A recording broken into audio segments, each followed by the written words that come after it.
Hello everybody, this is Danny from Deep South Homestead on porch time today. We are experiencing better weather than what we've had. It's still a little bit rainy occasionally, but it's always good to know that fall and the seasons change. You know, we're into fall now. We're starting to get some fall weather. That really makes it nice to sit out and do porch time this morning. It's a little cool. I like that.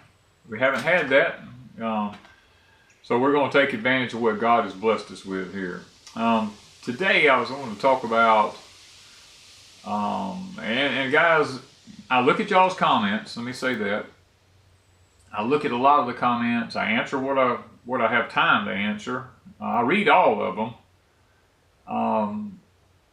But you know, guys, y'all are not the only ones that goes through problems. We all face problems. I face problems.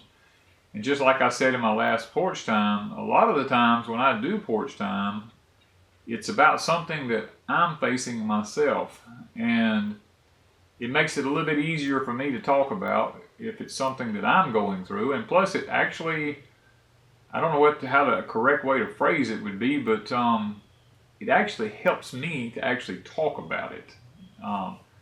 And then a lot of y'all said you get a blessing from it also, and that blesses me, and in return it helps me. So today I was thinking about, you know, we all experience different things in our life. And I was trying to figure out what would be maybe a proper topic for this. And I'm going to use the topic mountains and valleys, because each of us have the mountaintop experiences and we have the valley experiences in our life. And it depends on a lot of times on how you look at life. Now, like we talked about in the last two porch times, it depends on the words you choose, how you choose to look at something, whether or not it's a valley experience for you, or whether or not you're halfway up the mountain. You know, I do have those instances I call the halfway up the mountain experiences. I'm not in the valley, but I'm not on a mountaintop either. I'm not really bad off. I'm not really my happiest moment, but I'm okay. You know, I call that the side of the mountain experience. And I think a lot of us face those things in life. We have to understand that life is what it is, and it's kind of funny because people keep telling me, I want you to do a video on it is what it is, you know, and I am seriously considering doing that. Maybe more humor than anything else, but you know, there are times in life when things just don't seem to go the way we want them to go. There are times in life when we get sudden news, and sometimes the sudden news is not good news. And usually when we get that type of news, it's like you can be asleep at night, it's late at night, your phone rings late at night, and it's usually if your phone's ringing late at night, it's not going to be good. We jump up with that anxiety, you know, when we answer that phone and we get that bad news or whatever, unexpected bad news, let me say that. It sends us a lot of times into a tailspin that leads us to a valley experience if we're not careful. And a lot of that will go just simply depends on how you look at life. How do you view things that happen to you? Now, granted, the unexpected is where probably 90% of fear lies. Now, we talked about that in the last video. And we need to understand that to get that type of news that drags us into a valley, how long we stay in that valley determines how we take the news, how shocking the news is to us, what the experience is, or just how we view life in general. Now, if we come back to the point and we say, I live my life like every day is the last day, like we talked about in the previous video, then a lot of times when something happens to us like that, it's not necessarily, it takes us to the valley, let me say that, but it doesn't keep us in the valley. And I don't think God expects us to stay in the valleys. But He also knows we're going to have those valley experiences, because let me tell you something. It's in the valley where you learn. Very few people learn on the mountaintop. Most people learn what they learn in life in the valley. Or have you ever heard the old expression, I'm going through a wilderness experience, you know, and I think the wilderness experience and the valley experience is probably going to be identical in a lot of ways. But you know, even the scripture has things to say about the valley. The 23rd Psalm is a prime example. You know, yea, though I walk through the valley of the shadow of death, I will fear no evil, because thou art with me. You know, thy rod, thy staff, they comfort me. You know, and we read this 23rd Psalm on through there, and we see how that when we're in the valley of the shadow of death. Now notice the words that the Lord chooses to use there. He doesn't say it is the valley of death. He said it is the valley of the shadow of death. You know, shadows are things that are cast out from objects that create false images. And we have to understand that a lot of times when we're in the valley, the things that are overcoming us are a lot of time false images of things. They're shadows. They're not really, what's the proper word to use there? They're not really the main challenge in life that we face. Many times it's a shadow of something that actually causes the fear or the anxiety to come up in our life. Lots of times if you lose a loved one, lots of people have all of a sudden they have a fear of dying themselves because of what they've just experienced. It's like a shadow that they're facing. It's not that they're really facing death, it's the fear of them facing death. In other words, it's a shadow that appears to them. Or the loss of a job or anything like that. These are mere shadows of things that brings on the anxieties and the things that holds us in the valleys. And God doesn't expect us to live our lives on the mountaintop, because He puts the valleys there for us.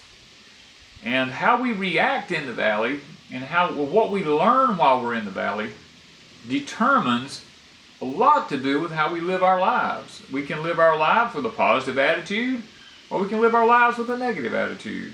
We can sit around and say, oh well, you know, it's just, I'll never have any better than what I have, or I'll never do any better than what I do, or it just wasn't intended for me to be like a certain way, or whatever.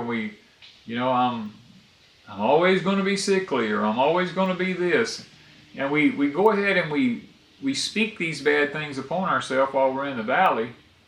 And before long, if you keep saying it long enough, you will believe it.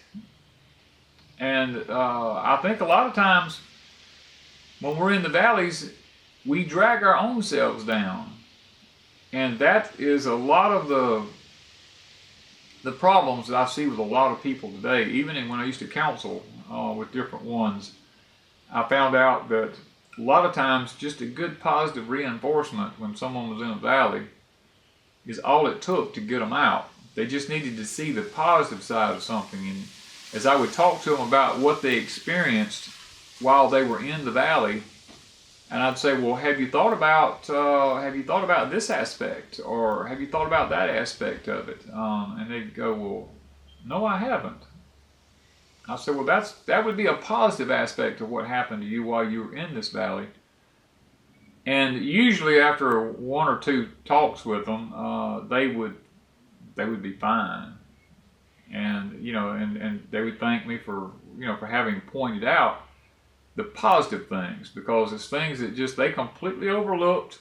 They were focusing on everything negative, and that seems to be human nature a lot of times.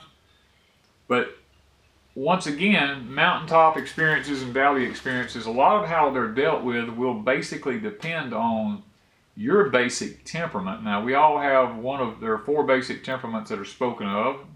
You know, you've got your phlegmatic, your sanguine, your choleric, or your melancholic temperaments. and each one of them carry different characteristics with it. Now, none of us are any one particular temperament. We are a mixture. If we have 4 grandparents, and each grandparent could have strengths in each one of those, and so it leaves us with a mixture of them. But as a whole, we will usually end up with a strong tendency toward one of them, and that one will be the driving force in our life. Now, I'll tell y'all, I'm probably 70% melancholic and probably 30% sanguine, and that's who I've become. It's who God. It's the way God made me.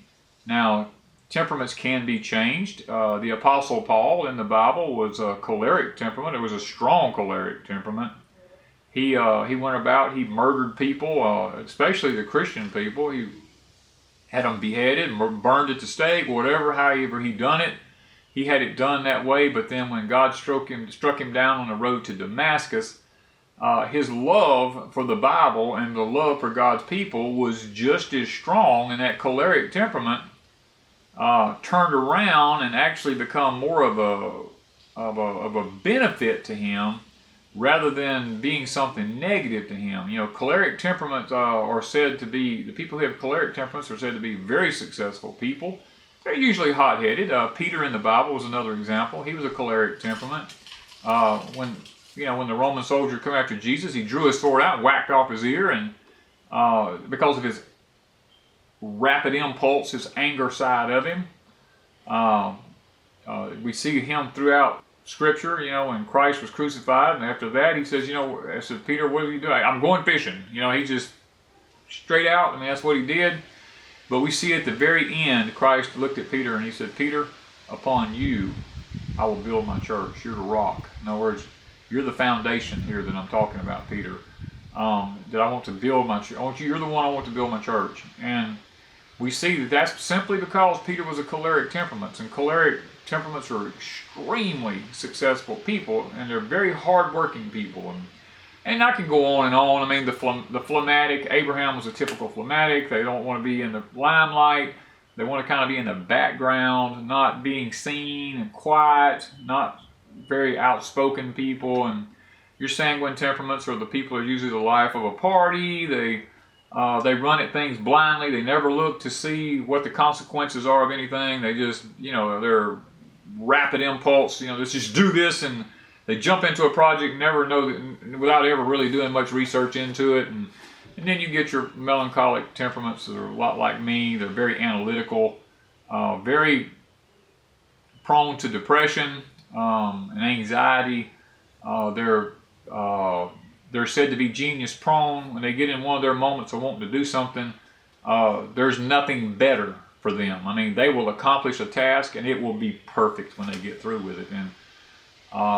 And that's some of the good traits. Each one of them has negative traits to it, and you can Google all that. You can look it up. There's books out there on it. I've took courses in it before I used to do counseling, and it helps me to understand. Plus, it's good for business. Let me say that. It's good for business. And you can use, depending on which one of these temperaments you are, will depend on your valley experience and your mountaintop experience. Now, someone who's a melancholic temperament, like myself, when you're in the valley, you're more apt to become depressed or have anxiety issues, where if you're a choleric and you're going through a valley experience, then you're more likely to pull yourself out of it, and you're more willing to say, what, it just is what it is, and I couldn't change it, so let's just move on. And so that's a little bit about the valley experiences, and talking about the temperaments and how they deal with them. It's not a place you want to stay. Let me say that. It's a good place to learn. It's where God puts us to learn. But it's not where you want to stay at.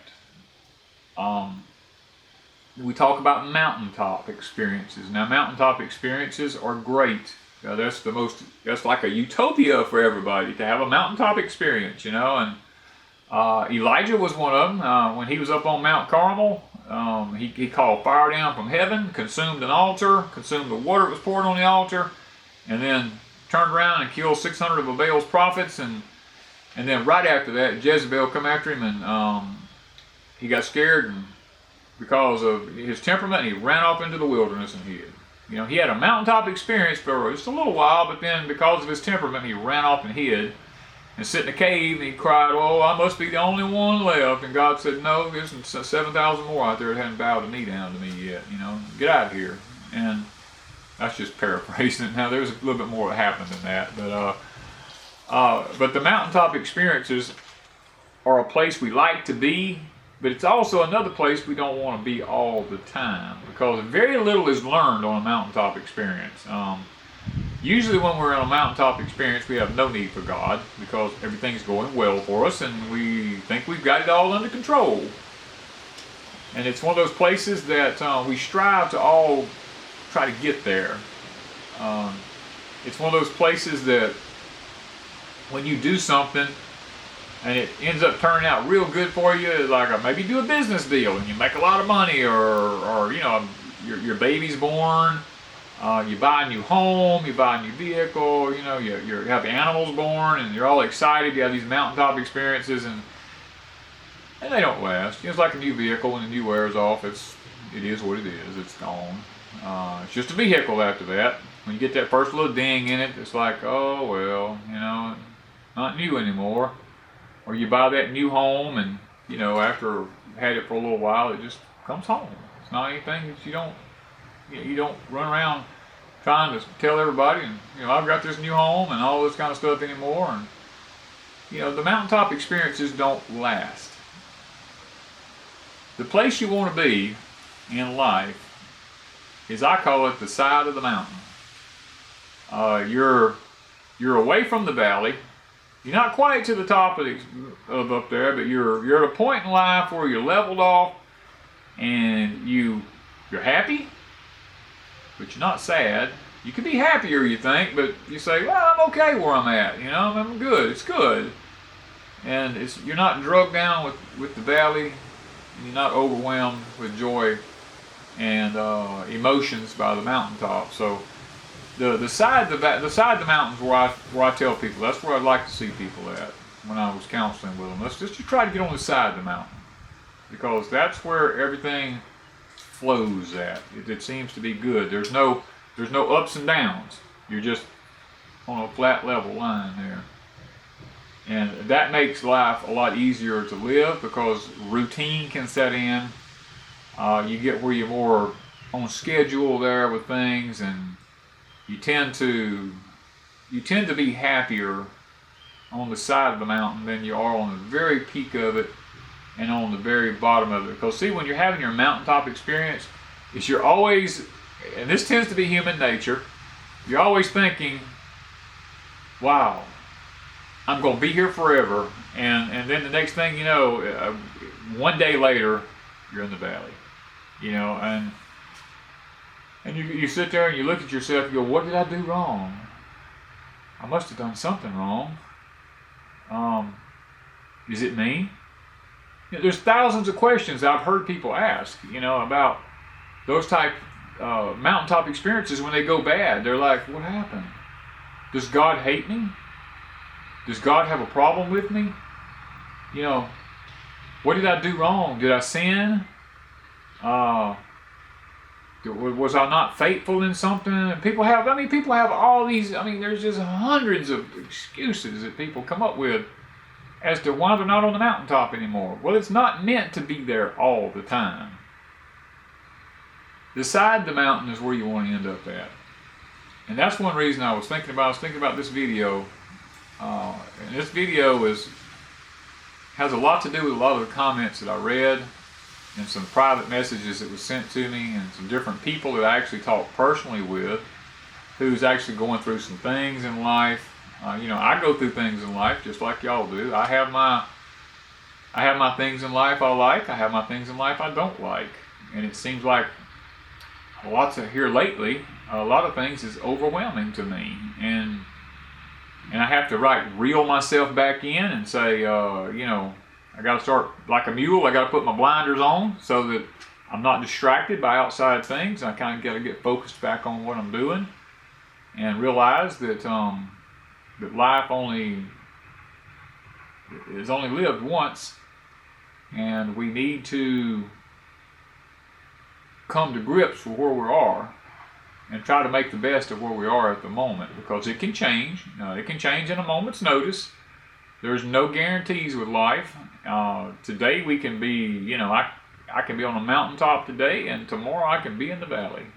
And lots of times that happens when you can be with one of your best friends, and then all of a sudden they leave to go somewhere, and that friendship just all of a sudden is not there, and you get discouraged. And that's normal.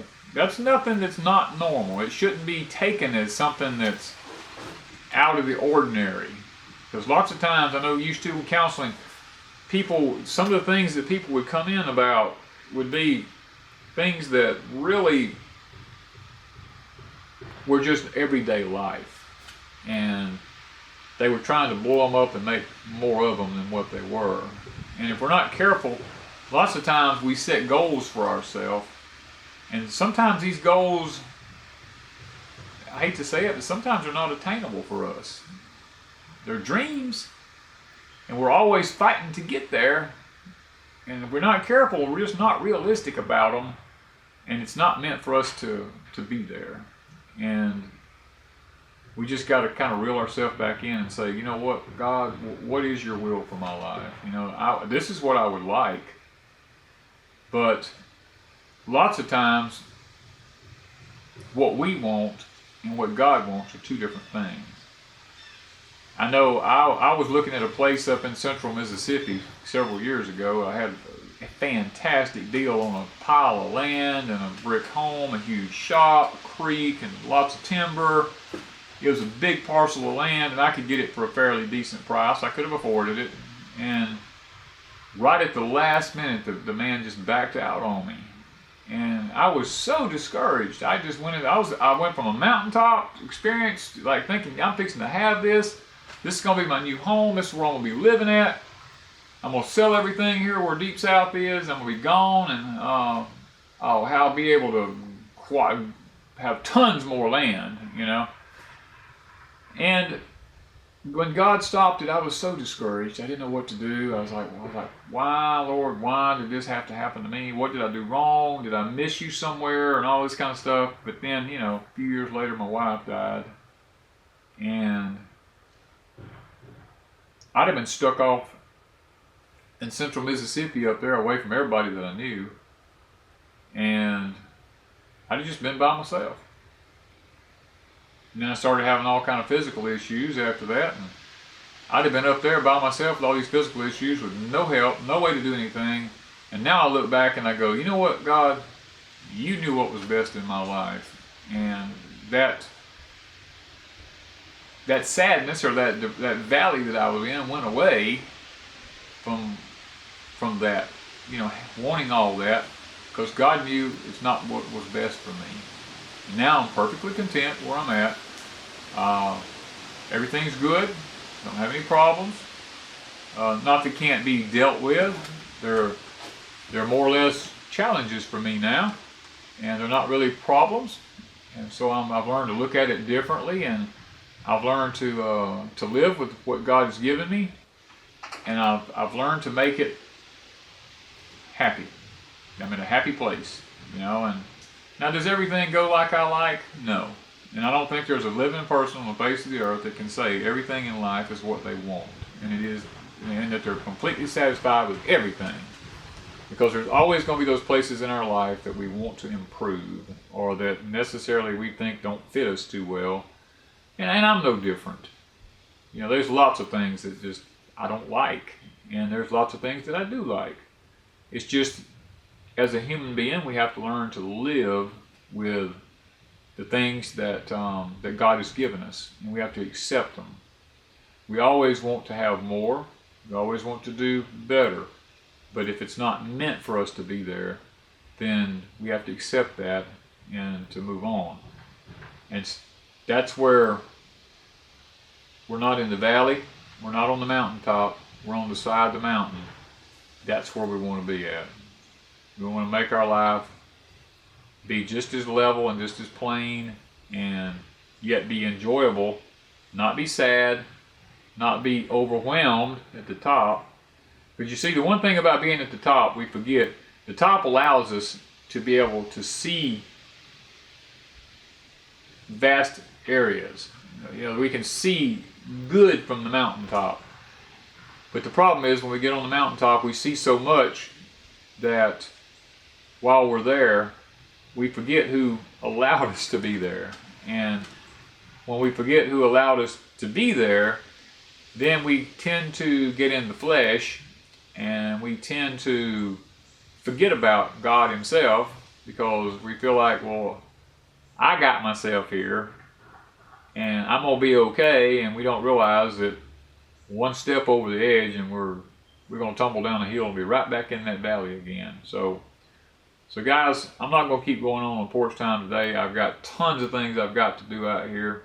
I hope that this one will also be a blessing to you as we talk about the mountaintop experiences, the valley experiences. You don't want to get hung up in the valley. You don't want to always be on the mountaintop. You're looking for that level playing field on the side of the mountain where true joy and true happiness lies, because that's called life. And that's called the journey of life. The journey of life leads you on the side of the mountain. And we don't want the roller coaster. The roller coaster does no good for your life other than learning while you're in the valleys and, hey, enjoying the mountaintops when they come. They don't come very often, but when they do, you enjoy that mountaintop experience, and don't forget who allowed you to be there. It was God who allowed you to be there, and you give Him the glory. And when you start giving Him the glory for the mountaintop experiences, let me tell you something. I can tell you from experience. He'll let you frequent that mountaintop a lot more than you frequent the valley. You learn in the valley, you thank Him when you get on the mountaintop, and He realizes that you are the kind of person that can be trusted with things, and you don't seem to be in the valley as much anymore. You seem to be going from the side of the mountain to the mountaintop back and forth more than you go from the mountain side to the valley. And I hope that my analogy of this has made it a little bit easier to understand some of the complexities of life that we experience. And maybe it's opened your eyes a little bit. I've tried to do it in a layman's term, not use too much technology, and make it too difficult to understand. So let me get out of here and let me go get back to work. And thank you guys for really taking the time to sit down and watch Porch Time. And thank you guys for supporting us on Deep South Homestead. We've got tons of things up on our Etsy store. Wanda's taking on the new oils with doTERRA. If you're interested in that, give her a holler. Send her a message. Tell her you're interested in the essential oils that she's working with Amanda on from Freedom Acres. And, bless these girls. Amanda's trying to come up with the money to build her a little tiny home or buy her a piece of property somewhere. And Wanda's just trying to help afford some things that she's wanting. And they're trying to go about it in a manner that's actually biblical. They're working for what they have. And I don't think there's anything wrong with that. And if you want to bless them, go check them out. If you want to bless Deep South Homestead, we have an Etsy store. We have lots of things that we sell there. Keep a check on it. It's deepsouthhomestead.etsy.com. You can check it out there, and you'll see right now we are having certain seeds for sale. We have sugar cane for sale, which is going to end very quick. If you want it, it's one of those things you gotta get it, because it's fixed to be too late to get it and plant it. So just want to throw that in right here at the end and say, guys, we love y'all. We appreciate what you do for us. I know a lot of you say you really appreciate what we do for y'all, but let me tell you something. It's just as mutual. Y'all mean as much to Wanda and me as you say we mean to you. Because if it wasn't for you guys, we couldn't do what we do here on YouTube. And that's a blessing to us. And we don't mind taking the time to put out videos and edit them. It takes time, it takes equipment, but we don't mind doing it because we receive a blessing from y'all.